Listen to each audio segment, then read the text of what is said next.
Today's Lost and Found title is The Saint, starring Val Kilmer as he slips into disguises like most people change his shirts.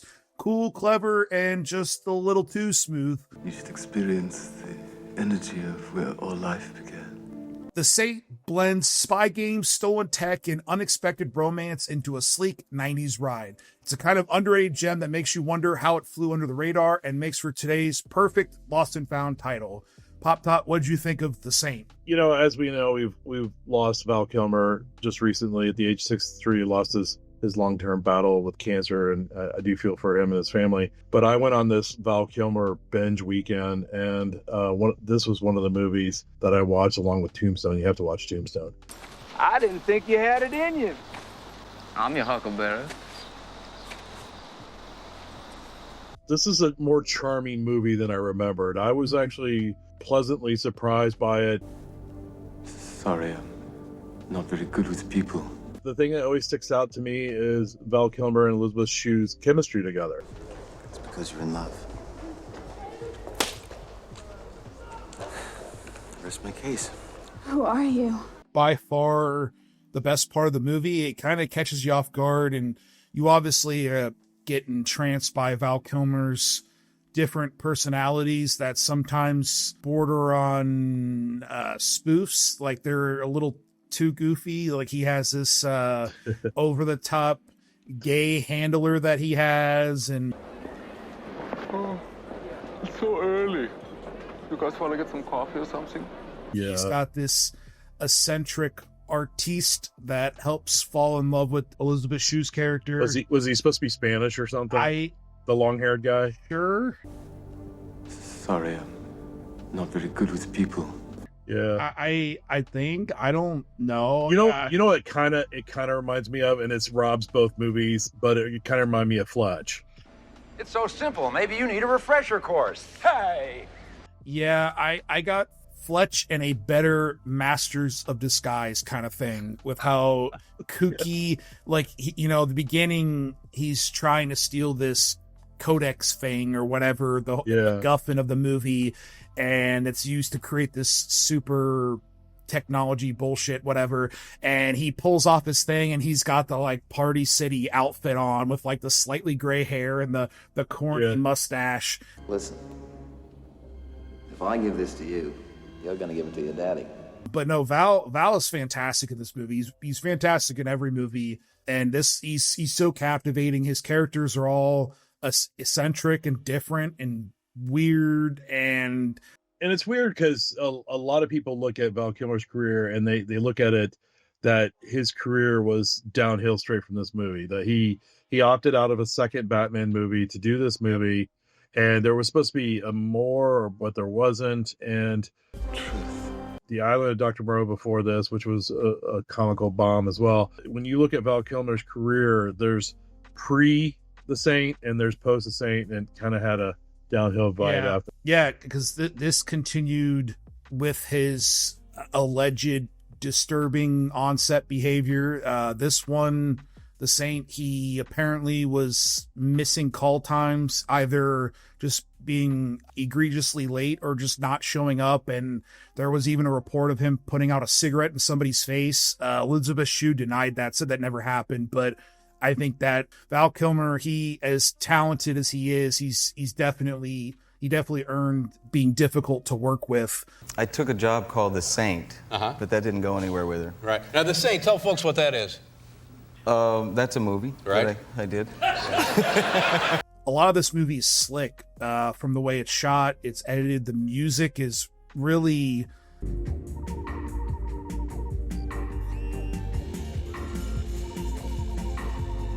its own personality. It's its own character, which a lot of movies miss these days.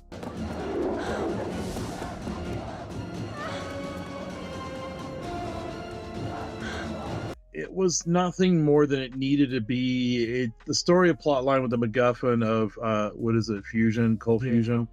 There's more energy in 1 cubic mile of seawater than in all the known oil reserves on Earth. And Elizabeth Shue is this charming doctor who can't get out of her own way, but yet she somehow has figured out how to reach the unicorn of cold fusion. she falls in love with his character, and he's trying to steal from her, but then he realizes she's got something good here, and he betrays the Russian guys, but the Russian guys betrayed him anyways because they're trying to kill him. There's a lot of stuff going on here, but there was not a moment in this movie where I didn't smile or I was mad at it. It's charming. I think even when it's getting a little goofy, you know, when he's this Spanish character and he's doing like the drawing, it's he was like, just kind of laying on the bench, and it kind of, the way it even sets it up almost is like it's aware it's being goofy. I think I don't know. Sorry, I'm not very good with people. Elizabeth Shue's character is kind of this, like, I guess, lonely, hopeless romantic that nobody sees her. Because she's just eccentric. She's innocent. And I'm like, right, okay. Elizabeth Shue has hard time finding romantic interest, my ass. The other interesting part to me was, as time has went on with films and movies, the ideal action hero's physique has changed. And there's a very, you know, heated kind of like sexual scene or whatever. They're all kissing and Val Kilmer's shirtless, and he's got the most dad bod, average bod you've ever seen. And Elizabeth Shue, her like physique is, you know, is incredible by even today's standard. And then Val Kilmer, he looks like average Joe, man. And it's just so funny because like you see like Bruce Willis. It's just you see, you know, physiques now, and you know, like there's an action movie and the guy is absolutely ripped or whatever, and it was super funny to me. He didn't dehydrate for 3 days. To have a shirtless scene. Yeah, but I really enjoyed that, and I liked his little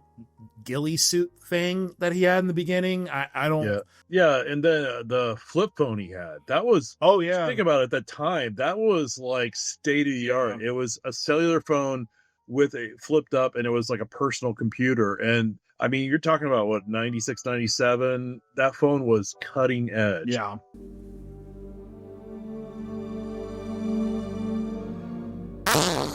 And the beginning is deeply disturbing and very weird, which is definitely the intent, but it's so weird because, you know, he has this like father that is beating the shit out of all these kids in this like priesthood church thing, but then this girl dies absolutely horrible, and then like 5 minutes later they're like cracking jokes and shit, and I'm just like, wait, what? It's maybe your agents are stupid.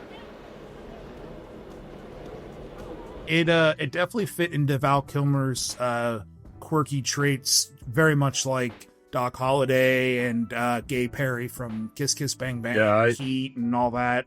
Along with this, I watched Real Genius, which is awesome, and then Tombstone and Kiss Kiss Bang Bang. Yeah, I told you day he died. I think he is in the running for actors with the greatest amount of cool characters, you know, up there with Harrison Ford.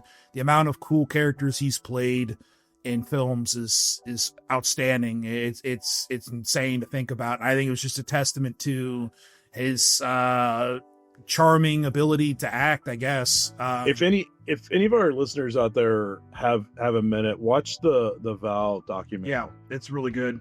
It is really in depth. It's really good. It kind of shows you the man he was and how he got to where he was, and he was about to relaunch his entire career with this Mark Twain one-man show, and it all fell apart. Yeah, and in documentaries too, I mean, the entire point is to service a point, whether good or bad. And right. Even though it's about him, it doesn't paint him in a great picture or a bad picture. He's very.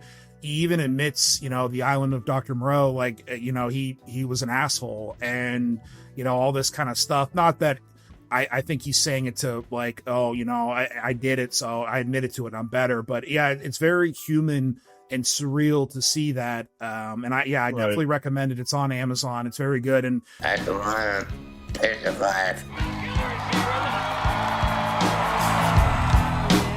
a story about my life. That is also not my life. As usual on Lost and Found, we rate things by a Lost. You ignore it. You go to the movies and watch Minecraft starring Jack Black, Or I'm just kidding. Please don't do that. I cannot believe that's the highest earning movie of the year. What are we doing, people? Anyways. Well, I'm sorry to hear that. Are found. You seek it on a weekend watch like we did. Pop Top, where are we putting 1997's The Saint? Watch this. I mean, this is a great movie. The story is that Val Kilmer actually wanted to do more characters in this, but the studios wouldn't let him because they felt that it was going to run against Mission Impossible 1. Oh, it's so early. You guys want to get some coffee or something? This is a great, charming movie. I really enjoyed it. I love Val Kilmer, of course. You make me feel so good. But there's just something about the chemistry between him and Elizabeth Shue. I mean, it's got the standard two-dimensional Russian bad guys in it, and you got the cold fusion device and all that stuff. But I recommend it. I recommend having a Sunday and just sitting down with some popcorn and eating and watching this movie. Yeah, I think the best analogy for me for this is if Mission Impossible is The Matrix, The Saint is Dark City. It's a movie that's a good one. It was supposed to be a franchise. Val Kilmer wanted to do a franchise, and it never happened, and it got buried, due to it being basically like a Mission Impossible James Bond kind of thing. And there's a lot of charming qualities here, and a lot of things about it that are either stupid or the biggest gaffe for me is the ending. Is 32 endings. It never stops ending. It just keeps going. And if they would have trimmed some of that fat back, it would have been even better. But I really enjoyed this movie. It's got so much character. And nowadays, I think films are really lacking that character. It feels like everything is done by AI or a boardroom. You got the atmosphere. Russia's done very compelling and interestingly. Music's good. Performances are really good. There's a lot of good chemistry here between the two mains, and it's just worth watching. And you'll get a couple laughs out of it. You should experience the energy of where all life began. As usual, thank you guys so much for watching and supporting. Be sure to leave us a recommendation. We definitely need to take one, and we'll see you guys on the next one. Thanks, guys. You can be my wingman anytime. For me, the sun rises and sets with her, man. Yeah. I beg to differ, sir. We started a game we never got to finish. Sleep bad. Because otherwise it makes it seem like the mechanism that allows you to sleep. What? Fuckhead? Badly's an adverb. Who taught you grammar? Get out. Vanish. Thank you, Ice, for everything.